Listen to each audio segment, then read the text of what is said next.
Assalamualaikum class. This is Mohammad Hashim Zia and you guys are watching Netflix by Hashim Zia. I hope you all are doing great in your life. मैं काफी late ये video shoot कर रहा हूँ. मैं सोच रहा था कि पहले ना बनाऊं, फिर मैंने सोचा नहीं एनईडी के चलो प्रोसेस के बारे में गाइड कर देता हूँ कि एनईडी का प्रोसेस कैसे मूव करता है.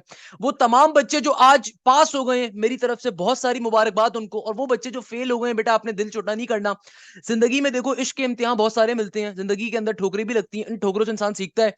तो भाई अभी भी आपके पास चांसेस मौजूद हैं. एनईडी के अंदर स्कूटनिंग भी करवा सकते हो. अगर आप फेल हो गए हो, किस तरीके से होती है मैं उसको भी गाइड कर देता हूं. किस तरीके से आप एनईडी के अंदर, अगर राउंड 1 आपका पास था, देन स्टिल आप एनईडी में एडमिशन लेने के हामिल हो. और वो बच्चे जो अभी पास हो गए हैं, वो बच्चे जो अभी एनईडी के टेस्ट के अंदर पास हैं, तो भाई आपको भी हवाओं में उड़ने की जरूरत नहीं है, क्योंकि अभी तक मार्क्स नहीं आए हुए. तो मेरिट क्या होगा एनईडी का, एनईडी के अंदर सीट्स कैसे डिस्ट्रीब्यूट होती हैं, एनईडी में एडमिशन कैसे मिलेगा, एडमिशन का शेड्यूल क्या है एनईडी का, किस तरीके से आपको फील्ड्स मिलती हैं, किस तरीके से हुफाजे कराम का टेस्ट होता है, क्या वे फॉरवर्ड है पास वाले बच्चों के लिए, क्या वे फॉरवर्ड है फेल होने वाले स्टूडेंट्स के लिए, पास या फेल का रेशो क्या है, राउंड 2 का जो रिजल्ट आया है इसकी बेसिस पे एडमिशन मिलेगा, राउंड 1 की बेसिस पे एडमिशन मिलेगा, क्या डॉक्यूमेंट्स चाहिए होंगे एडमिशन के टाइम के ऊपर, कौन किस तरीके से एडमिशन आपका प्रोसीजर होगा, क्या एडमिशन फीस के अंदर कोई डिस्काउंट मिलता है, एनईडी के अंदर कोई इंस्टॉलमेंट होती है, एनईडी का फेलोशिप प्रोग्राम क्या है, मैंने इसके ऊपर बहुत डिटेल में वीडियो बनाई थी, मैं उसको भी समझा दूंगा. देन कराची यूनिवर्सिटी की तैयारी कर सकते हैं नहीं कर सकते, दाऊद यूनिवर्सिटी की तैयारी कर सकते हैं नहीं कर सकते, क्योंकि यही कराची के बच्चे के पास, इनके बच्चे के पास ऑप्शंस अब लिमिटेड होते हैं, बचे हुए होंगे, तो मैं उसके ऊपर भी गाइड कर दूंगा. कराची यूनिवर्सिटी और दाऊद की यूनिवर्सिटी के हवाले से, बैच के हवाले से भी गाइड कर दूंगा. किस फील्ड को चूज करना चाहिए मैं उसके ऊपर भी बात करूंगा. सबसे पहले नंबर के ऊपर तो बेटा देखो, जो बच्चे अपने पर्टिकुलरली टेस्ट के अंदर फेल हो गए हैं ना, तो मैं सिर्फ उनसे एक ही बात कहूंगा. वो तमाम बच्चे जो फेल हो गए, मैं सिर्फ उनको एक छोटी सी चीज दूंगा मोटिवेशन करने के लिए, कि हो सकता है आप तैयारी कंप्लीट ना कर सके हो सकता है आप अपनी तरफ से उस तरीके से ना दे सके हो, तो कोई परेशान होने की इसमें जरूरत नहीं है, ना इसके अंदर इतना डिप्रेशन में जाने की जरूरत है. क्योंकि देखो एनईडी का टेस्ट पहले हुआ था, बहुत से बच्चों को आइडिया नहीं था एनईडी के टेस्ट के बारे में. बहुत सारे बच्चों ने डिफरेंट कोचिंग माफियाज के साथ वो फंस जाते हैं, उनको आइडिया नहीं होता कि भाई कोचिंग वाले पैसे लेके आपको जो है ना कोई तैयारी वारी करवाते नहीं है. बाद में फिर यूट्यूब से बैठ के पढ़ रहे होते हैं, बाद में फिर वो मेरे ऑनलाइन बैचेस के अंदर ही आके पढ़ रहे होते हैं. सो भाई बहुत सारे फैक्टर्स होते हैं डिफरेंट चीजों के लिए. मैं जानता हूं कि यार आपके लिए बहुत सारी चीजें मुश्किल थी, तो मैं सबसे पहले उन फेल होने वाले बच्चों से सिर्फ मुखातिब इसके लिए हूं, मुझे पता है यार बहुत सारे बच्चे डिप्रेशन के अंदर होते हैं, बहुत सारे बच्चों को गाइडेंस नहीं होती है, बहुत सारे बच्चों के पास रिसोर्सेज भी अवेलेबल नहीं होती हैं. सो भाई वो तमाम बच्चे जो एनईडी के टेस्ट में पास नहीं कर सके टेस्ट को, मैं आपसे सिर्फ एक बात कहूंगा, बेटा और भी दौरे फलक हैं भी आने वाले, नाज इतना ना कर हमको सताने वाले. इस शेर को कभी समझिएगा, इसका मतलब क्या है. इस शेर का एक सिंपल सा मोटिव है कि भाई देखो, आप अगर अपना बेस्ट नहीं दे सके, या फिर आपको लगता है कि यार आप नाइंसाफी अपने साथ कर गए, या फिर अगर आपको ये लगता है कि आप अगर पास नहीं हुए, तो भाई अभी भी आप दो काम कर सकते हो. पहले नंबर के ऊपर आप स्क्रूटनिंग करवा सकते हो. स्क्रूटनिंग कब करवा सकते हो, कि देखो आपके पास जैसे ही कल के दिन के अंदर एनईडी के मार्क्स अनाउंस होंगे ना, तो उसके बाद आप स्क्रूटनिंग के ऊपर जा सकते हो, आप अपने मार्क्स की स्क्रूटनिंग करवा सकते हो, यानी कि पेपर अपना रीचेक करवा सकते हो. अब बहुत सारे बच्चों के जहनों में खदशा होता है कि सर कंप्यूटर के ऊपर पेपर हुआ था तो रीचेक कैसे करवाएंगे. भाई कंप्यूटर के ऊपर जो पेपर होता है ना, जब वो वेबसाइट के ऊपर ट्रांसफर हो रहा होता है, तो एरर के चांसेस होते हैं कि मार्क्स ग्लिच ना हो गए हो, या फिर कोई सॉफ्टवेयर के अंदर इशू ना हुआ हो. तो अगेन ये एक रिस्की चीज होती है, बट अगेन अगर किसी बच्चे को लगता है कि भाई वो सही तौर पे उसके मार्क्स नहीं लिखे हुए, या फिर उसको लगता है कि उसको किसी स्पेसिफिक सब्जेक्ट के अंदर मार्क्स अच्छे नहीं आए, मार्क्स पूरे नहीं आए, वो डिजर्व करता था पूरे मार्क्स, तो वो पेपर रीचेकिंग के ऊपर जा सकता है. इसमें बेसिक कॉन्सेप्ट है, आप रीचेकिंग के ऊपर बिल्कुल जा सकते हो. और मेरे ख्याल में हर सब्जेक्ट के हिसाब से 500 रुपए होते हैं, फिर हर सब्जेक्ट के हिसाब से 1000 रुपए होते हैं, I don't know exactly. But scrutiny का एक फॉर्म होता है, जो कि आप सिंपल तरीके से एनईडी की वेबसाइट से आप डाउनलोड करोगे, और एनईडी विजिट करने के बाद वहां पे आप पैसे देके फॉर्म को फिल करके सबमिट करवा रहे होते हो, तो आप अपने पेपर को रीचेक करवा सकते हो. अच्छा, उस रीचेकिंग के अंदर मार्क्स आपके रिकाउंट होते हैं, उसमें पेपर रीचेक नहीं होता. जिस तरह बोर्ड के अंदर होता है, वैसे ही आपके मार्क्स रिकाउंट होते हैं, कि भाई मार्क्स जो थे वो आपके पास जब ट्रांसफर हो रहे थे उसके अंदर कोई एरर तो नहीं आ गया, क्योंकि बहुत दफा एरर आ जाता है. तो ये काम आप लोग कर सकते हो.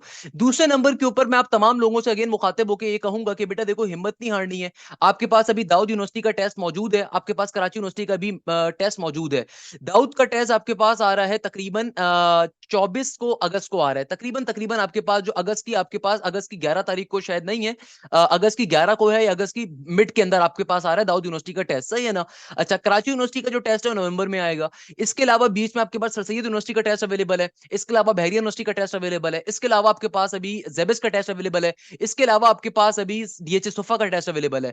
सो भाई कराची यूनिवर्सिटी या दाऊद यूनिवर्सिटी अगर आपने तैयारी कर ली ना, तो जेबिस बहरिया वेरिया इन सबके टेस्ट वैसे निकल जाएंगे, क्योंकि इनसे मुश्किल टेस्ट केयू का दाऊद का होता है, क्योंकि वहां पे भी कैलकुलेटर अलाउ नहीं होते, सही है ना. तो ये चीज ध्यान में रखिएगा कि बेटा आपके पास अभी ये ऑप्शन अवेलेबल है. उस्मान यूनिवर्सिटी भी आप जा सकते हो. और अभी अगर आपने फास्ट यूनिवर्सिटी में अप्लाई करे, तो कोशिश करो कि फास्ट में आपका एडमिशन हो जाए, ज्यादा बेहतर है बेटा। तो ये आपके पास ऑप्शंस अवेलेबल हैं, तो बेटा ये चीज आपने ध्यान में रखनी है। इसके अलावा जहां तक पास फेल रेशो का ताल्लुक है, तो again I would say pass fail ratio normal है, हर साल की तरह का आता है। अच्छा, एक अक्सर बच्चों का कंसर्न होता है कि सर ये मार्क्स कब तक पता चलेंगे। जैसे मैंने आपसे कहा, कल आप लोगों की पोर्टल के ऊपर जहां से आपने एडमिट कार्ड डाउनलोड किया था, वहां पे मार्क्स आपके आ जाएंगे। तो सेकंड नंबर के ऊपर पास फेल रेशियो क्या है, नॉर्मल पास फेल रेशियो हर दफा का यही रेशियो होता है कि भाई ग्रीन भी होते हैं रेड भी होते हैं, तो इतना कोई वो खास नहीं है। 45 50 60% आपके पास रेशियो होता है पास होने वालों का, बाकी ऑब्वियसली फेल होने वालों का रेशियो आ रहा होता है, एक नॉर्मल सी चीज है। अच्छा, एक क्वेश्चन जो अक्सर बच्चों का होता है कि सर क्या मेरिट इंक्रीज होगा कि डिक्रीज होगा, इसका जवाब मैं आखिर में दूंगा, जब मैं आपको लास्ट ईयर की मेरिट लिस्ट दिखाऊंगा, उससे आप अंदाजा कर सकते हो कि मेरिट क्या होगा। एक चीज बस जहन में रखिएगा, मेरिट बेटा हर साल इंक्रीज होता है, कभी डिक्रीज नहीं होता। उसके पीछे लॉजिक ये है कि बेटा आपके पास यूनिवर्सिटीज की तादाद बहुत कम है, और जाहिर सी बात है यूनिवर्सिटीज की तादाद कम है तो हर साल बच्चों की तादाद में इजाफा होता है। तो भाई आपके पास जब यूनिवर्सिटी एग्जिस्ट नहीं कर रही है, तो ऑब्वियसली आपके पास जब बच्चे बढ़ते जाएंगे तो आपके पास जो मेरिट होगा वो अल्टीमेटली टफ से टफ होता जाएगा। तो मेरिट डिक्रीज होने के चांसेस बहुत कम होते हैं, बहुत बहुत कम होते हैं। मेरिट यूजुअली इंक्रीज ही करता है, ऐसा है ना। अच्छा, अब एक क्वेश्चन अक्सर बच्चों के जहनों में है, सर ये ओपन डे क्या होता है। भाई देखो, मैं इन तमाम बातों को गाइड करूंगा कि लास्ट ईयर का मेरिट क्या है, किस तरीके से एनईडी के अंदर सीट्स मिलती हैं, एडमिशन शेड्यूल क्या है आप लोगों का, और आपने कौन सी फील्ड को चूज करना है। सबसे पहले तो ओपन डे को डिस्कस कर लेते हैं। बेटा देखो, ओपन डे क्या होता है, ओपन डे एक रिवॉर्ड डे होता है। यानी कि भाई इस दिन जो है ना, वो तमाम बच्चे जिनका टेस्ट पास हो गया है, इररिस्पेक्टिव कि उनकी कितनी परसेंटेज है, इररिस्पेक्टिव कि उनके टेस्ट में कितने नंबर हैं, भाई ये एक दिन आपकी खुशी का दिन है। इस दिन आप अपने दोस्तों के साथ, अपने घर वालों के साथ, अपने फ्रेंड्स के साथ एनईडी का विजिट करिए। एनईडी के अंदर तमाम लेबोरेटरीज का, तमाम क्लासेस का, तमाम टीचर से आप जाके मिलेंगे। ऑब्वियसली वहां पे आपको काफी सीखने को मिलेगा कि भाई कौन सा डिपार्टमेंट कैसे वर्क करता है, किस डिपार्टमेंट का क्या स्कोप है। अक्सर मेरे पास एक क्वेश्चन आता है, सर किस फील्ड को चूज किया जाए। Remember this thing, open day वाला जो दिन होता है ना, बड़ा खास दिन होता है। इस दिन एनईडी में एक मेले का समा होता है यूनिवर्सिटी के अंदर। वहां पे आपके पास क्या होता है कि भाई आपके पास, आप हर डिपार्टमेंट को विजिट करते हो, उनके टीचर से मिलते हो, उनकी फैकल्टी से मिलते हो, उनकी फैकल्टी से मुलाकात करते हो। तो आप हर डिपार्टमेंट को विजिट कर सकते हो। आप जिन डिपार्टमेंट का सोच रहे हो उन डिपार्टमेंट्स के अंदर लाजमी तौर पर विजिट करें। अक्सर बच्चों को यह ख्याल होता है कि सिर्फ सीएस का स्कोप है। अरे भाई, सीएस का स्कोप जरूरी नहीं है सिर्फ सीएस का स्कोप हो, मैकेनिकल का भी स्कोप होता है बेटा, इलेक्ट्रिकल का भी स्कोप होता है, आईएम का भी स्कोप होता है, सिविल इंजीनियरिंग का भी स्कोप होता है, टेक्सटाइल का भी स्कोप होता है, पेट्रोलियम का भी स्कोप होता है। असल में हमारी लोगों की तंग नजरी इतनी ज्यादा है ना, कोई चाचे के मामे का लड़का अगर सीएस में बैठा हुआ है ना ऑस्ट्रेलिया में, तो शायद मैं भी सीएस में जाकर ऑस्ट्रेलिया चला जाऊंगा। बेटा चीजें इतनी आसान नहीं होती जितनी आपको लगती हैं, ना चीजें इतनी टफ होती हैं जितनी आपको लगती हैं। Remember this thing, scope her field का होता है जो यूनिवर्सिटी ऑफर कर रही होती है। तो आपने अपने एक कैरियर गाइडेंस देखनी है। आपके पास जो अभी का टाइम आ रहा है, अगर आप एनईडी को टारगेट कर रहे हो, आपका टेस्ट पास हो गया है, तो आपकी एक बड़ी रिस्पॉन्सिबिलिटी है। क्या रिस्पॉन्सिबिलिटी है कि भाई एनईडी की वेबसाइट के ऊपर प्रोस्पेक्टस अवेलेबल है, फील्ड्स के बारे में स्टडी करो। आपको मैं भी जब मेरिट बताऊंगा ना, तो मेरिट के हिसाब से देखो कि भाई जब आपके कल मार्क्स आ जाएंगे, तो फिर आपने अपना मेरिट कैलकुलेट करना है कि आप कितनी फील्ड्स के अंदर एलिजिबल हो, तो उन फील्ड्स के बारे में पढ़ो। इस तरीके से आपको अंदाजा होगा कि यार अगर आपको सीएस नहीं मिलती, तो भाई मैकेनिकल अगर आप ले रहे हो तो मैकेनिकल का स्कोप क्या है, मैकेनिकल इंजीनियर की जॉब्स क्या है, मैकेनिकल इंजीनियर किस तरीके से एक सोसाइटी के अंदर वर्क करता है, इंडस्ट्रियल मैन्युफैक्चरिंग इंजीनियरिंग कैसे वर्क करता है। By the way, I have represented Pakistan in GSK global, अल्हम्दुलिल्लाह। तो कहने का मकसद ये है कि भाई मैं चाहता हूं कि इस कौम के बच्चे इस बात को समझें कि भाई आपने जो फील्ड सेलेक्ट करनी होती है वो गली के अमजद भाई की रिक्वेस्ट पे नहीं करनी कि गली के अमजद भाई ने फरमाया कि भाई ये फील्ड ले लो। हर बच्चा क्या कहता है कि भाई इस फील्ड के पीछे, सीएस के पीछे जा रहा हूं, वो गली के अमजद भाई ने कहा था मैकेनिकल की जॉब नहीं है। अबे गली के अमजद भाई ने जिंदगी में अगर कोई काम नहीं करा तो इसका मतलब ये थोड़ी है कि मैकेनिकल की जॉब नहीं है। मैकेनिकल इंजीनियर एग्रो में भी बैठा हुआ है, मैकेनिकल इंजीनियर आपके पास टेक्सटाइल में भी बैठा हुआ है, मैकेनिकल इंजीनियर दुनिया के टॉप तरीन फर्म्स में भी बैठा हुआ है। तो भाई आपको कहने का मकसद ये, फील्ड के बारे में खुद से पढ़ो, जिस फील्ड का आपको शौक है आपको उसमें जाना है। अच्छा, शौक कैसे पता चलता है इसको मैं भी आगे चल के एक्सप्लेन करूंगा जब मैं आपको लास्ट ईयर के मेरिट्स वगैरह डिफाइन कर रहा हूँ। बट ये चीज जहन में रखिएगा कि बेटा फील्ड हमेशा अपनी पसंद से ली जाती है। फील्ड ऐसे नहीं ली जाती कि मुंह उठा के दिल चाह रहा है फील्ड उठा के सेलेक्ट कर ली, नहीं। अगले 4 साल, अगली जिंदगी आपने उसमें गुजारनी है एक तरीके से। आपने उसमें 4 साल बहुत बड़ा अरसा होता है यार, आपने उस फील्ड के अंदर जिंदगी जीनी है अपनी। तो भाई उसको बहुत सोच समझ के लिया जाता है। आप उस फील्ड के बारे में पढ़ो जिस फील्ड में जाने का शौक रखते हो। आपको अगर सीएस का शौक है तो भाई कोडिंग सीखना स्टार्ट करो। अब आपके पास टाइम अवेलेबल है कि एचटीएमएल सीखो, जावा सीखो, आप सिंपल तरीके से पाइथन को सीखो, आप सिंपल तरीके से सी प्लस प्लस को सीखो। किस तरीके से भैया ये वर्किंग कर रही है, किस तरीके से आपके पास डिफरेंट सीएस की प्रोग्रामिंग लैंग्वेजेस वर्क करती हैं। आपके पास जो भी लैंग्वेजेस आ रही है, आर लैंग्वेज आ रही है, आप सीखो कि भाई एक्सेल के ऊपर पाइथन कैसे इंटीग्रेट होता है। आप सीखो कि भाई आप किस तरीके से प्रोग्राम्स को बनाते हो डिफरेंट लैंग्वेजेस के ऊपर। आप सीखो किस तरीके से कोई भी लैंग्वेज वर्क कर रही होती है। अक्सर बच्चों को शौक होता है सीएस जाने का, पढ़ा उन्होंने कख नहीं होता। तो बेटा ये सबसे गलत चीज होती है। सिर्फ गली के अमजद भाई के नाम के ऊपर सीएस को नहीं सेलेक्ट करना, या गली के अकरम भाई के नाम के ऊपर आपने मैकेनिकल को सेलेक्ट नहीं करना भाई। जिसका आपको शौक है आपने उस फील्ड के अंदर जाना है। मैं हमेशा बच्चों को चीज गाइड करता हूं, देखो अगर सोच समझ के फील्ड को सेलेक्ट करोगे ना तो अगले 4 साल हंसी खुशी गुजारोगे, वरना 4 साल जो है ना देवदास बन के गुजारोगे इंजीनियरिंग के अंदर। Engineering is all about how you are enjoying the life, how you are enjoying your the passion of engineering life. यार इंजीनियरिंग कोई मजाक नहीं है। आप इंटर के अंदर, आप एप्टीट्यूड के अंदर, आप अपने मैट्रिक के अंदर ट्यूशन वाली बाजियों की तरह रट्टे मार मार के पढ़ते रहे हो। बेटा इंजीनियरिंग इज नॉट डेट के रट्टे मार के निकाली जाए। बेटा आरसी हिबलर जैसा इंसान जिंदगी में अगर पढ़ जाए ना पीछे, आरसी हिबलर कौन है? मैकेनिकल की सबसे मशहूर किताबें जो है उनका ऑथर है आरसी हिबलर। कभी सर्च करिएगा, सिविल इंजीनियरिंग में भी आता है, मैकेनिकल में भी आता है, आईएम में भी आता है, टेक्सटाइल में भी आता है, केमिकल में भी आता है। आरसी हिबलर वो जिंदगी अजाब बना देता है, वो अपने मोमेंटम के और अपने फोर्स के, अपने न्यूमेरिकल्स के जरिए। तो आरसी हिबलर के ऊपर लोग बेटा उनकी जिंदगी अजाब हो जाती है। तो गली के जो अमजद भाई हैं बेटा, ये आपकी फील्ड को नहीं पढ़ेंगे, ये तो खाली मशवरा देकर साइड लाइन पे हो जाएंगे। सीएस के अंदर कल को कोडिंग समझ भी नहीं आएगी तो क्या करोगे? अक्सर बच्चे फिर सीएस करने के बाद वो फारिग बैठे हुए होते हैं, सर वो जॉब ही नहीं मिल रही। क्यों नहीं जॉब मिल रही? भाई आपने अगर तरीके से पढ़ी नहीं है फील्ड, कैसे जॉब मिलेगी? अक्सर मैकेनिकल करने के बाद फारिग क्यों बैठे हुए होते हैं? भाई उन्होंने तरीके से मैकेनिकल नहीं पढ़ी होती। इसमें यूनिवर्सिटी का काम नहीं है कि आपको वो करे, भाई इसमें आपका भी जिम्मेदारी है कि आप जो फील्ड सेलेक्ट कर रहे हो सोच समझ के करो कि आपका पैशन है तो उसके ऊपर जाओ। ये चीज हमेशा याद रखिएगा, मैं बच्चों को गाइड करता हूँ। खैर सबसे पहले हम लोग आते हैं एडमिशन शेड्यूल के ऊपर कि भाई देखो एनईडी का एडमिशन शेड्यूल अनाउंस हो चुका है। तो भाई आपने सिंपल तरीके से एनईडी का जो मेरिट कैलकुलेट होगा वो कैसे होगा कि भाई कल जब आपके मार्क्स आ जाएंगे ना, तो लेट सपोज किसी बच्चे के मार्क्स आए हैं 80, सही है ना, और आपका इंटर या ए लेवल्स का स्कोर था 75। लेट सपोज आपके इंटर या ए लेवल्स का। अच्छा एक चीज मैं यहाँ पे क्लैरिफाई कर देता हूँ, जो ए लेवल्स के स्टूडेंट होते हैं ना बेटा, जो ए लेवल्स के बच्चे होते हैं, अगर उनका ए लेवल्स का रिजल्ट आ चुका है तो उनका ए लेवल्स काउंट होगा। While on the other and अगर उनका ए लेवल्स का रिजल्ट नहीं आया हुआ, सिर्फ उस सूरत के अंदर ओ लेवल्स का रिजल्ट काउंट होगा। अगर आप यहाँ पे चीटिंग करने की कोशिश करोगे ना कि आपका ए लेवल्स का रिजल्ट आया हुआ, अक्सर बच्चों का सवाल होता है मुझसे, सर ए लेवल्स का रिजल्ट आया हुआ मगर ए लेवल्स में कम है, ओ लेवल्स में ज्यादा है, तो मैं ओ लेवल्स दे दूं? तो बेटा अगर आप ये वाली फनकारी करोगे ना, तो जब आप बाद में अपना ए लेवल्स का रिजल्ट सबमिट करवाओगे ना, तो एनईडी पे उसको, जाहिर सी बात है एनईडी वाले भी चेक करते हैं ना, डेट भी वेरीफाई करते हैं। तो अगर आप टेम्परिंग करते हुए पकड़े गए तो आपको फॉरन रेस्टिगेट किया जाएगा, और रेस्टिगेट करने के बाद कोई फीस वापस नहीं होती, ध्यान में रखिएगा, सही है ना? अच्छा, तो भाई एनईडी का जो मेरिट कैलकुलेटर है वो क्या है? 50% ऑफ इंटरमीडिएट या ए लेवल्स और प्लस के साइन के बाद 50% ऑफ द टेस्ट मार्क्स। तो फॉर एग्जांपल एक बच्चे ने टेस्ट के अंदर 80 मार्क्स स्कोर करे हैं, तो सिंपल तरीके से आपने 80 को मल्टीप्लाई करवाना है 0.5 के साथ प्लस का साइन। आपके इंटर या ए लेवल्स की इक्विवेलेंसी 75 है फॉर एग्जांपल, तो आपने 0.5 को मल्टीप्लाई करवाना है अपने इंटर या ए लेवल्स के मार्क्स के साथ। तो 0.5 इंटू 75 मल्टीप्लाई करवा दो, आंसर आ जाएगा। क्या आ जाएगा बेटा? 80 को 0.5 से मल्टीप्लाई करवाओगे तो ऑब्वियसली सी बात है 40 आएगा, नॉर्मल सी चीज मैथ से बेटा। सिंपल तरीके से क्या आएगा? 40 आएगा। 0.5 को 75 से अगर मैं मल्टीप्लाई करूंगा, मेरा ख्याल है 35 आएगा, चेक कर लेते हैं, हाँ सॉरी 37.5 आएगा। 37.5 इन दोनों को ऐड करवा दो, क्या बन गया? प्लस का 40 अगर मैं करवाता हूं तो ये बन जाएगा मेरे पास 77.5। यानी कि ये आपका मेरिट स्कोर है। आपको जो भी फील्ड ऑफर होगी ना वो इस मेरिट स्कोर के ऊपर होगी। देखो एनईडी के अंदर फील्ड कैसे ऑफर होती है मैं उस प्रोसेस को भी समझा देता हूं। ये जो आपका मेरिट स्कोर है ना, ये आपका क्या है बेटा? ये आपका, इसके ऊपर आपको फील्ड मिल रही होगी। एनईडी में फील्ड ऐसे नहीं मिलती कि ऑटोमेटिकली ईमेल आ जाए। आपका एक इंटरव्यू होता है, उस इंटरव्यू में कुछ भी नहीं होता, सिंपल बस आपको जो है ना फील्ड सेलेक्ट करने के लिए एनईडी जाना होता है। आप खुद भी जा सकते हो, अपने माँ बाप को भी भेज सकते हो जो कि आपके बिहाफ पे जाकर डिसीजन ले सके, मगर ऑब्वियसली आप खुद जाओ तो ज्यादा बेहतर है। तो भाई ये आपका मेरिट स्कोर है। बेसिकली होगा क्या, एनईडी की वेबसाइट के ऊपर एक लिस्ट गिवन होगी, मैं यहाँ पे आपको दिखा देता हूँ, कोई लिस्ट होनी चाहिए यहाँ पे, अल्लाह भला करे, हाँ ये लिस्ट आ गई। ये कराची बोर्ड के बच्चों की लिस्ट आ गई कि भाई देखो जो भी आपका कल, जब आप बाद में एनईडी के भी वेबसाइट पे मेरिट लिस्ट आएगी, सही है ना, जब आपका कल एनईडी का रिजल्ट अनाउंस हो जाएगा ना, उसके मार्क्स जब आ जाएंगे उसके बाद एक मेरिट लिस्ट आएगी। उस मेरिट लिस्ट के अंदर आपका मेरिट नंबर गिवन होगा, उस मेरिट नंबर के हिसाब से आपको एनईडी कॉल करेगा। फॉर एग्जांपल देखो कराची बोर्ड के बच्चों की जो मेरिट कॉल है, form roll number, form merit number 001 to 0050, इनकी 26 तारीख को इनकी एनईडी के अंदर हाजिरी है, और ये रिपोर्टिंग टाइम इनका 9 बजे का है। यूनिवर्सिटी इंटरव्यू 9:30 के ऊपर है। इस इंटरव्यू के अंदर ये फील्ड को सेलेक्ट करेंगे। जैसे जैसे बच्चे फील्ड सेलेक्ट करते जाएंगे, सीट्स खत्म होती जाएंगी फील्ड्स की, तो फिर आने वाले बच्चों के पास वो फील्ड नहीं बचेंगी, सही है ना? ये एक प्रोसीजर होता है। मैंने तमाम बातें अपनी सीट डिस्ट्रीब्यूशन की वीडियो के अंदर भी समझाई हुई हैं कि देखो बेटा लेट सपोज मैकेनिकल इंजीनियरिंग के अंदर या सॉफ्टवेयर इंजीनियरिंग के अंदर फॉर एग्जांपल 60 सीट्स है कराची बोर्ड के लिए। जरा बात को लॉजिकली समझिएगा।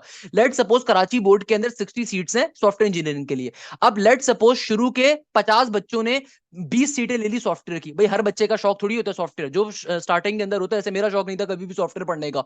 तो भाई लेट सपोज जो टॉप 20 के स्टूडेंट्स हैं, हो सकता है उन्होंने सॉफ्टवेयर नहीं ली, हो सकता है 10 ने ले ली, 15 ने ले ली। तो भाई इस तरीके से सीट्स क्या होती जाएंगी, कम होती जाएंगी। पहला रोल नंबर, पहला मेरिट नंबर आएगा, उसका जो भी शौक है, लेट सपोज जो भी मेरिट लिस्ट के अंदर पहले नंबर के ऊपर होगा, उसने आके सॉफ्टवेयर की सीट ले ली, तो अब सॉफ्टवेयर की सीट बच गई 59 कराची बोर्ड के लिए। इस तरीके से आपके पास 151, 200, यूजुअली होता है क्या, शुरू के 250 तक सॉफ्टवेयर की सीट्स रहती हैं, शुरू के 200 तक भी रहती हैं, बट जैसे जैसे अब आजकल सीएस का रुझान है, तो शुरू के 100 में भी एंड हो सकती हैं, शुरू के 150 में भी हो सकती हैं, शुरू के 200 में भी हो सकती हैं। वैसे यूजुअली शुरू के 250 के अंदर सॉफ्टवेयर की सीट्स रहती हैं। नहीं तो सीआईएस वगैरह तो मौजूद ही होती है, वो भी कंप्यूटर रिलेटेड फील्ड है और अच्छी फील्ड है। कहने का मकसद क्या है कि देखो, आपका इंटरव्यू जो होगा ना, आपको अपने मेरिट लिस्ट के हिसाब से जाना होगा। कि वेबसाइट के ऊपर आपका मेरिट लिस्ट अवेलेबल है, हर बोर्ड का ऐसा ही है, जैसे फेडरल है, आगा खान है, अदर लोकल फॉरेन एग्जामिनेशन है, इन लोगों की जो मेरिट लिस्ट लगेगी, second merit list, third merit list, सबकी डेट्स गिवन है। लेट सपोज जैसे हमारे पास हैदराबाद बोर्ड के बच्चे हैं, इन लोगों की मेरिट लिस्ट क्या है भाई, इनकी जब मेरिट लिस्ट आएगी तो उसके बाद इनको इंटरव्यू के लिए कब जाना है, सारी बातें लिखी हुई है, रेगुलर भी, सेल्फ फाइनेंस भी। आप इसके मुताबिक आप जाते हो, इसके मुताबिक आपका पर्टिकुलरली इंटरव्यू होता है। उस इंटरव्यू के अंदर जाके आप सीट को सेलेक्ट करते हो, उस इंटरव्यू में सिर्फ आपको पैसे भरने होते हैं एडमिशन के, और प्लस सीट देनी होती है। अच्छा, बहुत सारे बच्चों का एक क्वेश्चन होता है कि सर अगर मैं वहां पे जाऊंगा और मेरे मतलब कि मुझे सीट ना मिले, तो क्या मेरे एडमिशन के पैसे वापस हो जाएंगे? भाई अगर आपको सीट नहीं लेनी होगी तो आपको पैसे वैसे रिटर्न हो जाएंगे, सही है ना? तो जब आप सीट ले रहे होते हो ना, तब आपको एनईडी की एडमिशन फीस वगैरह सबमिट करवानी होती है। सारी बातें मैंने यहाँ पे लिखी हुई हैं, एनईडी की एडमिशन फीस वगैरह सारी मैंने डिफाइन करी हुई है पहले ही। तो खैर, कहने का मकसद क्या है कि जो भी आपका मेरिट स्कोर होगा ना, इसकी बेसिस के ऊपर बेटा आपको सीट्स मिलती हैं। ये बात मैं आपको दोबारा बता देता हूं कि भाई ये जो आपका मेरिट होगा, इसकी बेसिस पे आपको सीट मिलेंगी। तो आपने करना क्या है, आपने बड़ा इंपॉर्टेंट काम करना है कि मैं भी आपसे एनईडी की जब मेरिट लिस्ट शेयर करूंगा ना, तो आपने, आपके जब कल मार्क्स आ जाएंगे ना, तो जब मार्क्स आपके कल आ जाएंगे, उसके बाद आपने अपना मेरिट स्कोर कैलकुलेट करना है, और फिर अंदाजा लगाना है कि आपको इनमें से कौन सी ऊपर की दो तीन, नीचे की दो तीन आप सीट्स अपनी खुद से चूज कर लो कि भाई अगर मेरा इस सीट में नहीं हुआ, इस मेरा पर्टिकुलर फील्ड में एडमिशन नहीं हुआ, तो इसमें हो जाएगा, इसमें हो जाएगा। उन सबके बारे में पढ़ना स्टार्ट करो, उन सबके बारे में नॉलेज हासिल करना स्टार्ट करो। अच्छा, बहुत सारे बच्चे होते हैं सेल्फ फाइनेंस के ऊपर भी। देखो, सेल्फ फाइनेंस के ऊपर अभी भी आप अपने फॉर्म को फिल कर सकते हो। एनईडी की वेबसाइट पे साफ तौर पे लिखा हुआ है कि सेल्फ के ऊपर अभी भी आप सीट को ले सकते हो, यानी कि सेल्फ के ऊपर सिंपल आप पोर्टल के ऊपर जाओगे, सेल्फ के पैसे एनईडी को जाकर आपने सबमिट करवाने होंगे अपना चालान प्रिंट करवाने के बाद। तो भाई सेल्फ के ऊपर क्या होता है कि अगर एक नॉर्मल मेरिट के ऊपर एक सीट है, लेट सपोज सॉफ्टवेयर इंजीनियरिंग को 84 पे क्लोज हुई है, तो सेल्फ के ऊपर वो 80 पे क्लोज होगी। तो अगर आपने सेल्फ के पैसे भरे हुए, तो सिर्फ आपको वो सीट मिल सकती है। अगर आपके मेरिट के ऊपर सेल्फ की या रेगुलर की वो सीट अवेलेबल होगी, सही है ना? अब जिस जो बच्चा 74 पे बैठा हुआ है, लेट सपोज 74 के ऊपर मैं मेरा मेरिट है, और मुझे एनईडी इंटरव्यू के लिए बुलाता है, मगर उस वक्त सेल्फ के ऊपर भी सॉफ्टवेयर अवेलेबल नहीं है, रेगुलर पे भी अवेलेबल नहीं है, तो ऑब्वियसली मुझे नहीं मिलेगी, और मैंने पैसे भरे हुए थे। तो ये चीज ध्यान में रखिएगा कि भाई मेरिट की बेसिस के ऊपर हर चीज मिलती है। तो भाई मैं इसीलिए बच्चों को कहता था कि भाई सेल्फ के ऊपर भी आपको टेस्ट में अच्छे नंबर लेने हैं। अच्छा, अगर आपका टेस्ट क्लियर नहीं है, तो बेटा अगर आपका टेस्ट क्लियर नहीं है, तो आप सेल्फ के ऊपर भी कोई सीट नहीं ले सकते। टेस्ट एनईडी का लाजमी तौर पर क्लियर होना चाहिए, 50+ मार्क्स अगर टेस्ट में होंगे, तभी आपको सेल्फ के ऊपर या रेगुलर के ऊपर सीट मिलेगी। अच्छा, एक और क्वेश्चन का मैं आंसर कर देता हूं कि भाई आपके जिस टेस्ट में हाईएस्ट नंबर होंगे वो काउंट होगा। अगर आपके लेट सपोज पहले वाले टेस्ट में आपके 81 थे, दूसरे टेस्ट में आपके 77 आ गए, तो जो 81 वाले मार्क्स हैं वो आपके काउंट होंगे, नॉर्मल बाद वाले काउंट नहीं होंगे। जो भी आपके हाईएस्ट मार्क्स होंगे ना, वो काउंट होंगे, ध्यान में रखिएगा। अच्छा, इसी तरीके से भाई आपको कौन कौन से अपने डॉक्यूमेंट्स को रेडी करना है, सारी बातें यहाँ पे लिखी हुई है कि एडमिशन फॉर्म। अच्छा, आप लोगों में से अगर किसी बच्चे ने अपनी स्कूटिंग करवाई थी, उसके मार्क्स इंक्रीज या डिक्रीज हुए, तो अपने फॉर्म पे जाके उसको लाजमी तौर पे सही कर लीजिएगा, वो अभी ओपन हो जाएगा। तो ये जो एडमिशन फॉर्म होगा, इसको आप पर्टिकुलरली प्रिंट आउट करोगे, सही है ना? एसएससी इक्विवेलेंट सर्टिफिकेट, यानी कि मैट्रिक का जो आपका सर्टिफिकेट होगा, उसको आपने प्रिंट भी करना है, फिर उसको अटैच भी करवाना है। अटैच हमेशा गवर्नमेंट ऑफिसर करता है। आप किसी भी पर्टिकुलरली कमिश्नर के ऑफिस जा सकते हो, नहीं तो आप सिंध हाईकोर्ट के बाहर जा सकते हो, नहीं तो आप अवामी मरकज जा सकते हो, नहीं तो आपके इलाके में कोई डॉक्यूमेंट शॉप्स है, वहां से अटेस्ट हो जाएंगे। एचएससी और इक्विवेलेंट मार्क्स सर्टिफिकेट, यानी कि आपकी अगर सेकंड ईयर का रिजल्ट नहीं आया हुआ, तो फर्स्ट ईयर की आपकी मार्क्स काउंट होंगे। अच्छा, जिन बच्चों का सेकंड ईयर का रिजल्ट आया हुआ है, तो बेटा आपके कंप्लीट इंटरमीडिएट के मार्क्स काउंट होंगे, आपकी कंप्लीट सेकंड ईयर की मार्कशीट सबमिट होगी। तो ओरिजिनल टू बी रिटेन, जाहिर सी बात है भाई, ओरिजिनल जो आपकी मार्कशीट होती है ना, वो आपकी एनईडी रख लेगा 4 साल के लिए। क्योंकि भाई हमारे मुल्क जैसे मुल्क के अंदर जो है ना, अक्सर लोग धोखेबाजी करते हैं कि एक यूनिवर्सिटी में एडमिशन ले लिया, दूसरे में भी ले लिया, तो आपके ओरिजिनल सारे डॉक्यूमेंट्स एनईडी 4 साल के अपने पास रख लेगा, और अगर आपको फिर चाहिए होंगे तो आप एनईडी में जाके एप्लीकेशन देते हो, उस एप्लीकेशन की बेसिस के ऊपर आपको एनईडी वापस कर रहा होता है कुछ अरसे के लिए। अच्छा, आईबीसीसी इक्विवेलेंट सर्टिफिकेट क्या होता है? ये ए लेवल्स वालों के लिए होता है, आप लोगों के लिए नहीं। आईबीसीसी इक्विवेलेंट सर्टिफिकेट जो फॉरेन एग्जामिनेशन वाले होते हैं, डोमिसाइल अपना लाजमी तौर पे बनने के लिए दे दें। अगर आपका एनईडी के एडमिशन के टाइम पे डोमिसाइल नहीं होगा तो एनईडी आपको ऑब्वियसली कुछ टाइम दे देगा, मगर डोमिसाइल अपना बनने के लिए दे दें, कमिश्नर ऑफिस जाके बन जाएगा। Affidavit of non political activated, आप किसी भी जो है ना दुकान पे चले जाओ, जो आपके पास डॉक्यूमेंट्स की शॉप होती है ना, जहां पे आपका एक प्रिंटिंग का काम होता है, उसको जाके बोलिएगा एफिडेविट बना के दे दे नॉन पॉलिटिकल एक्टिविटीज का। उसमें बेसिकली आपने लिखना होता है कि मैं किसी भी सियासी तंजीम का हिस्सा नहीं बनूंगा। अपनी यूनिवर्सिटी के 4 सालों के अंदर इस तरीके से मंजन कहानी लिख के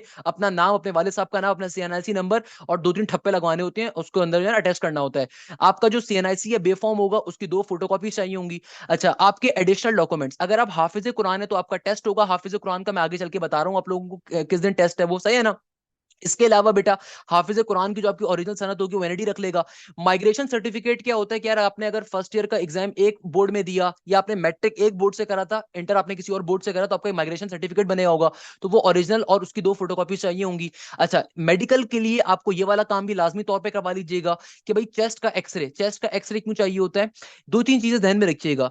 अगर आप किसी भी इंजीनियरिंग फील्ड में जा रहे हो ना बेटा, वहां पे चेस्ट का एक्सरे लिया जाता है, आपको चेस्ट का एक्सरे करवाना होगा, उसको एग्जामिन होता है, क्योंकि देखो जो हार्ड कोर मैकेनिकल इंजीनियरिंग या हार्ड कोर इंजीनियरिंग फील्ड्स होती है ना बेटा, वहां पे अक्सर बच्चों को एडमिशन इसलिए नहीं दिया जा सकता क्योंकि उनका अगर चेस्ट में कोई डिफेक्ट है, उनको कोई सांस की प्रॉब्लम है, तो कल को अगर वो फील्ड में खड़े होंगे तो बेटा उनकी डेथ होने के बहुत ज्यादा चांसेस होते हैं। क्योंकि भाई देखो नॉर्मल सी बात है ना यार, हर इंसान एक फील्ड के अंदर वर्किंग नहीं, कुछ लोग नहीं कर सकते क्योंकि वो बाय डिफॉल्ट उनके साथ कोई प्रॉब्लम होती है। तो आपके चेस्ट का एक्सरे लाजमी तौर पर चाहिए होगा।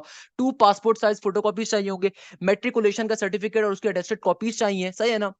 ये सारी बातें यहाँ पे रखी हुई लिखी हुई हैं। अच्छा, एक और चीज यहाँ पे चाहिए होती है, आपका कलर ब्लाइंडनेस का टेस्ट होगा।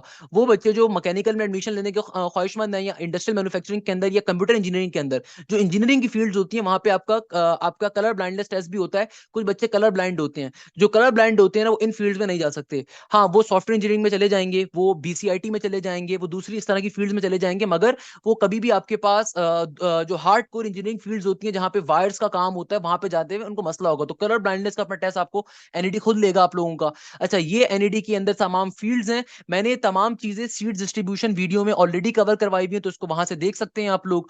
अच्छा भाई, सिंपल तरीके से अब देखो भाई, डेट करेक्शन की डेट्स यहाँ पे एनईडी ने दी हुई है कि भाई 9 तारीख से लेके 12 तारीख तक आप अपने फॉर्म में कोई भी चीज करेक्ट कर सकते हो। अगर आपने मार्क्स पहले गलत एंटर करे हुए तो उनको आप सही कर सकते हो। उसके बाद अगर आप टेम्परिंग करते हुए पकड़े गए, आपने गलत चीज सबमिट करवाई होगी, तो आपका डायरेक्टली रेस्टिगेट कर दिया जाएगा, सही है ना। इसके अलावा एनईडी क्या कह रहा है कि भैया आपके पास हाफिज कुरान का टेस्ट कब है? 11 तारीख को हाफिज कुरान का टेस्ट है, उसकी लिस्ट प्रॉपर्ली आपके पास आ जाएगी।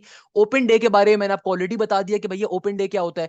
इंटरव्यू कब से स्टार्ट है? 22 तारीख से इंटरव्यू स्टार्ट है, और पहली क्लासेस जो स्टार्ट हो रही होंगी वो अगस्त से स्टार्ट हो रही होंगी, 19 तारीख से। ओरिएंटेशन कब होगी? जाहिर सी बात है, जो बच्चे एडमिशन हो जाएगा 16 तारीख को ओरिएंटेशन होगी। Again orientation also very fun day, तो उसमें लाजमी जाइएगा।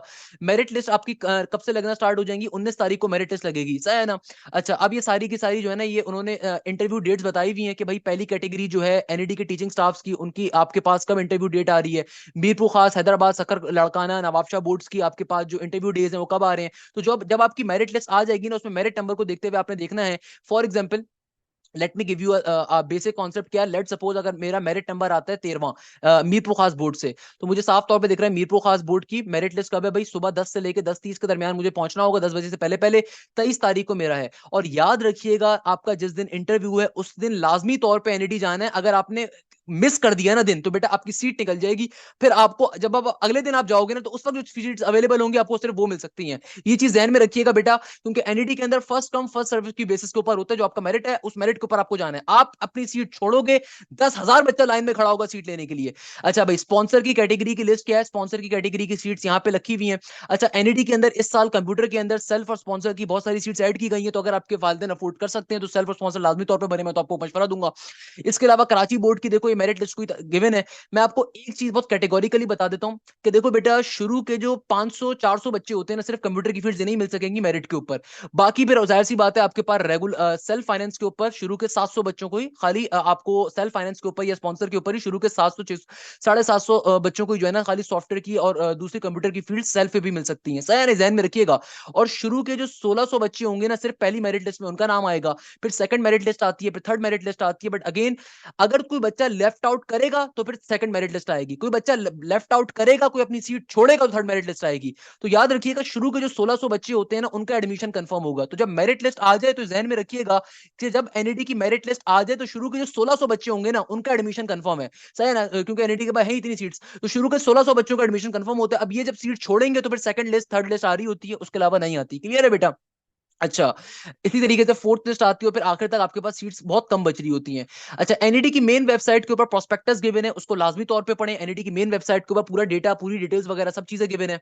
अच्छा भाई, लास्ट 4 इयर्स का एनईटी का मेरिट क्या था, मैं उसको भी एक्सप्लेन कर देता हूँ कि बेटा कल जब आपके मार्क्स आ जाएंगे ना, उसके बाद आपने काम क्या करना है। भाई आपके जो भी मार्क्स आएंगे उसके बाद अपना मेरिट कैलकुलेट करोगे। लेट्स सपोज अगर आपका 80 मेरिट बन रहा है, सही है ना, तो भाई बहुत से बच्चे देखो सेल्फ फाइनेंस अफोर्ड नहीं कर सकते। अगर आपका 80 मेरिट बन रहा है ना, तो देखो आपको कौन कौन सी फील्ड मिल सकती है। बाय द वे, एनईडी में अब data sciences, artificial intelligence, cyber security, gaming and animation नहीं होगी इस साल से, सही है ना। इस साल से वो सारी की सारी बीसीआईटी के अंदर मर्ज कर दी गई है। मैंने सीट डिस्ट्रीब्यूशन की बहुत डिटेल में एनईटी की वीडियो बनाई हुई है, उसको लाजमी तौर के ऊपर आपने व्यू करना है। मैं डिस्क्रिप्शन में उसका लिंक डाल दूंगा, उसमें मैंने पूरी बात एक्सप्लेन करी थी कि एनईटी के अंदर अब data sciences, artificial intelligence, cyber security, gaming and animation अलग से नहीं पढ़ाई जाएगी, बल्कि होगा क्या कि इन तमाम फील्ड्स की जो सीट्स थी ना, वो सारी की सारी computer science and information technology में डाल दी है। तो इस पर्टिकुलर फील्ड की नंबर ऑफ सीट ज्यादा होंगी, तो इसका मेरिट ऑब्वियसली कम होगा, सही है ना। इसका मेरिट अगर पिछले साल 84 था ना, तो इस साल इसका तकरीबन 81 80 तक जा रहा होगा, क्योंकि इन तमाम की डेटा साइंसेज की, आर्टिफिशियल इंटेलिजेंस की, साइबर सिक्योरिटी की, गेमिंग एंड एनिमेशन की, इन सबकी सीट्स को मर्ज कर दिया एनईडी ने बीसीआईटी के अंदर।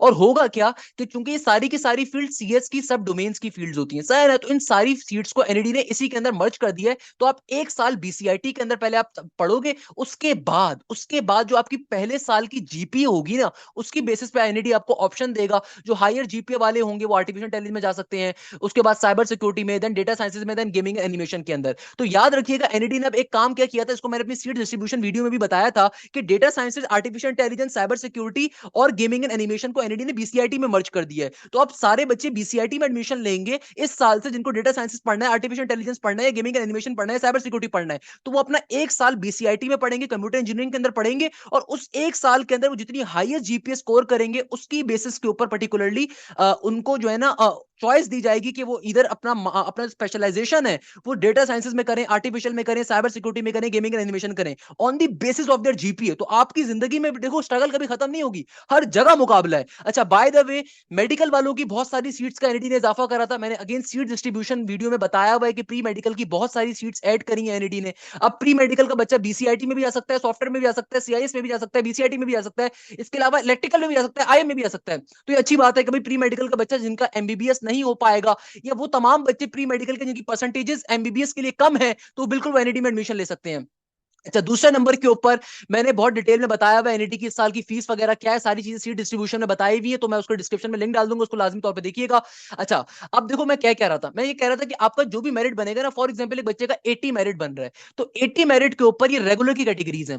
अच्छा, सेल्फ फाइनेंस में क्या होता है, सेल्फ फाइनेंस की मेरिट लिस्ट क्या होती है, उसको मैं अलग से डिफाइन करता हूं। बहरहाल पहले समझो रेगुलर के, लेट सपोज आपका 80 मेरिट बन रहा है, सही है, 80 आपका मेरिट स्कोर है, 50% इंटरमीडिएट एंड 50% टेस्ट। अब आपने करना क्या है, आपने इस लिस्ट के मुताबिक देखना है कि यार 80 से आगे और 80 से नीचे की फील्ड्स कौन सी हैं। फॉर एग्जांपल मेरे जहन में साफ तौर पे दिख रहा है कि ये 79 और 80, यानी कि ये तमाम फील्ड्स को मैंने मार्क कर लिया, इनके बारे में पढ़ना स्टार्ट करो। क्योंकि देखो, चूंकि एनईडी ने अपनी कंप्यूटर के अंदर सीट्स को इंक्रीज करा है, तो जाहिर सी बात है बेटा, हमारे पास नॉर्मल सी बात है कि भैया इसका जो मेरिट होगा ना बीसीआईटी को, तकरीबन 82 81 तक जा रहा होगा। तो भाई आपके कभी इम्कान है कि इंशाल्लाह आपको मिल जाए, हो सकता है मेरिट ज्यादा भी हो, क्योंकि देखो हर बच्चे की ख्वाहिश होती है। देखो टॉप के सारे बच्चे अगर कंप्यूटर की फील्ड्स ले लेंगे, तो जहन में रखिएगा 76 वाले को कुछ नहीं मिलना, 76 वाले को फिर मैकेनिकल मिलेगी, इलेक्ट्रिकल मिलेगी, आईएम मिलेगी। तो फिर आपने उसके हिसाब से सोचना है।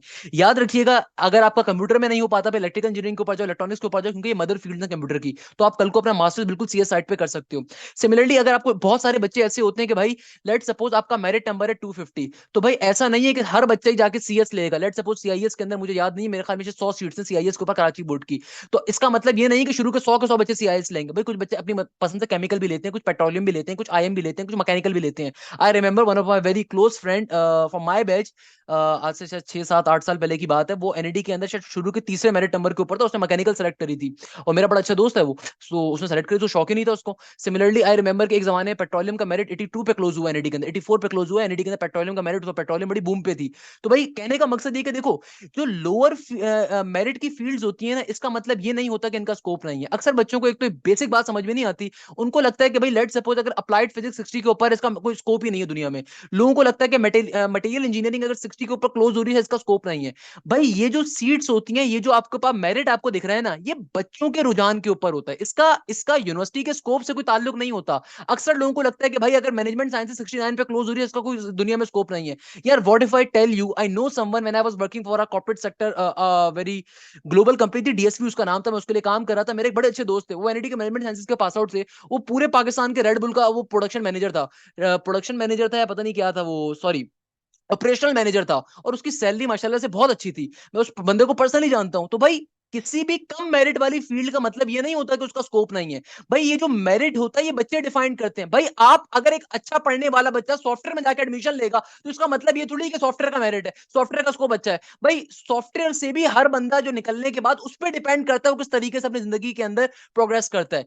याद रखिएगा, जॉब का ताल्लुक आपकी फील्ड से नहीं होता, जॉब का ताल्लुक आपके पैशन से होता है। जॉब का ताल्लुक होता है कि भाई आप किस तरीके से इंटरव्यूअर को इंप्रेस कर रहे हो। क्या मैकेनिकल की जॉब नहीं होती? कैसी बेकार बात है। क्या आईएम वाले की जॉब नहीं होती? I have represented Pakistan at the GSK global, दुनिया की तीसरी बड़ी फार्मास्यूटिकल सेक्टर कंपनी है अल्हम्दुलिल्लाह। भाई कहने का मकसद ये कि वो मेरे साथ जो सॉफ्टवेयर वाला होगा शायद वो उसने नहीं इतने बनाए होंगे पैसे जितने शायद मैंने बना लिए होंगे, जो कंप्यूटर वाला होगा शायद उसने नहीं इतना काम करा होगा। भाई कहने का मकसद ये कि भाई जो कम मेरिट वाली फील्ड्स होती हैं, उसका कतई तौर पे मतलब ये नहीं होता कि भाई उसका कोई स्कोप नहीं है। उसका मतलब ये होता है कि भाई एक पढ़ने एक ज्यादा हायर परसेंटेज वाले ने ऊपर वाली फील्ड में ले लिया, नीचे वाली फील्ड में कम पढ़ने वाले में लिया है। भाई at the end of the day job आपको मिलेगी, आप 4 साल कैसे गुजारोगे, जॉब आपको मिलेगी, आपने 4 साल कैसे यूनिवर्सिटी लाइफ को सर्वाइव करा है। आप यूनिवर्सिटी लाइफ को बड़ी ये फालतू किस्म की सोसाइटीज में निकाल दो, आप यूनिवर्सिटी लाइफ को प्रेम गलियों में निकाल दो, आप यूनिवर्सिटी लाइफ को देवदास बन के निकाल दो, तो जिंदगी में आपको जॉब थोड़ी मिलेगी, आपको ठुड्डे मिलेंगे। बेटा सिंपल सी बात है, एक बेसिक कॉन्सेप्ट है यार।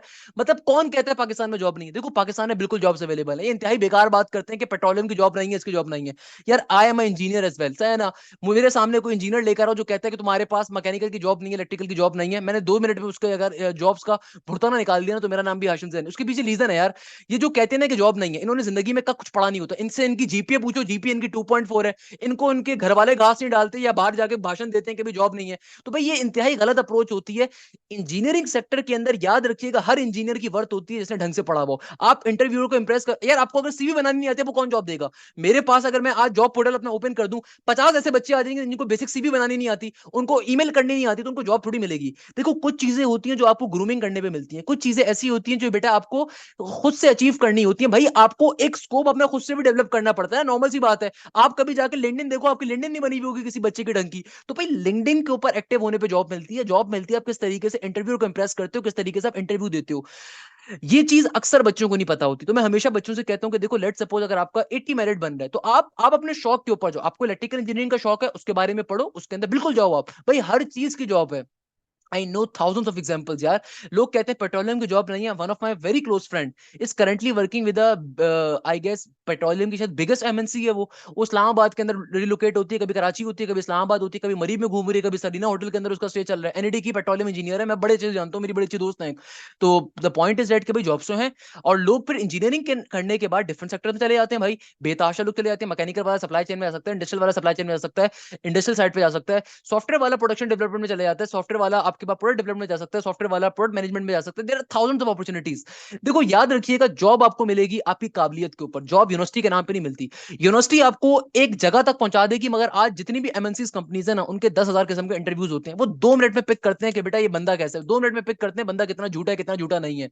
सो खैर कहने का मकसद ये कि बेटा देखो ये सारी बेसिक चीजें, तो मैं आपसे रिक्वेस्ट करूंगा कि भैया आपका जो भी मेरिट बने उसके हिसाब से फील्ड को अपने बारे में पढ़ो। लेट सपोज आपका 73 74 मेरिट बन रहा है, तो आगे पीछे की जितनी फील्ड है, 73 से ऊपर की 73 से नीचे की, उन फील्ड को स्टडी करो। देखो मेरिट कभी भी डिक्रीज नहीं होता, याद रखिएगा। मेरिट हद से हद होगा तो 1% हो जाएगा, 2% हो जाएगा, मगर ज्यादा नहीं हो सकता, क्योंकि देखो यूनिवर्सिटीज कम है और बच्चों की तादाद बहुत ज्यादा है। अच्छा जो बच्चे सेल्फ फाइनेंस के होते हैं ना, उनके लिए भी मैं गाइड कर देता हूँ। कि देखो अगर आप सेल्फ फाइनेंस के ऊपर हो, या आप ए लेवल्स के हो, या आप आगा खान बोर्ड के हो, या आप किसी भी हो, ये जो मेरिट लिस्ट है कराची बोर्ड के हिसाब से, तो अगर आप सेल्फ के ऊपर हो तो याद रखिएगा इसी पर्टिकुलर लिस्ट के हिसाब से आप 4% कम कर लो, हद से 4-5% कम कर लो। सेल्फ की और कोई लिस्ट नहीं होती बेटा, ये लिस्ट भी मैंने बनाई हुई है, और डिफरेंट जो इंस्टीट्यूट है ना, इसको बेशर्मी की तरह छाप के बैठे होते हैं। एक बड़ा मशहूर इंस्टीट्यूट है, इसको छाप के बैठा है, वो मेरी लिस्ट है। इसको मैं बैठ के मैंने एक एक दिन लगा के इसमें वर्किंग करी है, मेरी पूरी चीज है। मैं जिस तरीके से आप चेक करोगे ना, ऑर्डर बना हुआ है, इस पूरा ऑर्डर मैंने लिखा था, और उस इंस्टीट्यूट ने बैठ के अपने नाम से चला दी। उन इंस्टीट्यूट वालों को कुछ नहीं पता होता एनईडी के बारे में। तो खैर ये मेरी लिस्ट है जिसको मैंने ही बनाया था बैठ के। तो कहने का मकसद ये कि भाई कराची बोर्ड के जो ज्यादा स्टूडेंट्स होते हैं, इसलिए मैंने उनके लिए काम कर लिया था। मगर बाकी इंस्टीट्यूट, बाकी जो पर्टिकुलरली आपके पास ग्रुप्स होते हैं ना, जैसे सेल्फ फाइनेंस का हो गया या स्पॉन्सर का हो गया, उनकी कोई ऐसे लिस्ट अवेलेबल नहीं होती।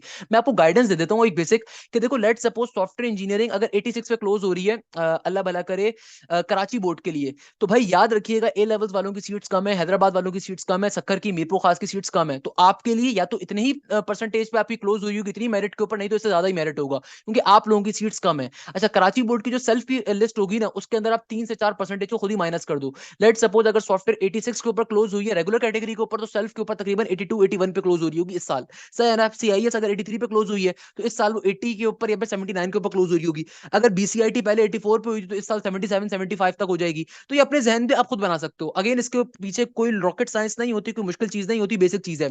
और जो दूसरे बोर्ड के बच्चे होते हैं, जैसे मीरपुर खास है, आ खान है, या आपके पास सखर है या जियाउद्दीन है, तो इनकी नंबर ऑफ सीट्स बड़ी कम होती है। तो आप सीट डिस्ट्रीब्यूशन की वीडियो को लाजमी देखिएगा, मैंने उसमें एक्सप्लेन भी करा हुआ है।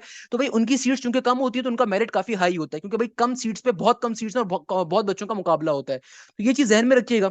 अच्छा, बाकी जो बच्चे भाई अपना एनईडी के अंदर नहीं मेकआउट कर सके, आपका एडमिशन आपकी पसंद की फील्ड में ना हो, तो आप दाऊद यूनिवर्सिटी की तैयारी करना स्टार्ट कर सकते हैं। मेरा दाऊद यूनिवर्सिटी का बैच 12 जुलाई से स्टार्ट हो रहा है, उसको लाजमी तौर पर आप ज्वाइन करें। कराची यूनिवर्सिटी का बैच स्टार्ट हो रहा है 12 जुलाई से, उसको लाजमी तौर पर ज्वाइन करें।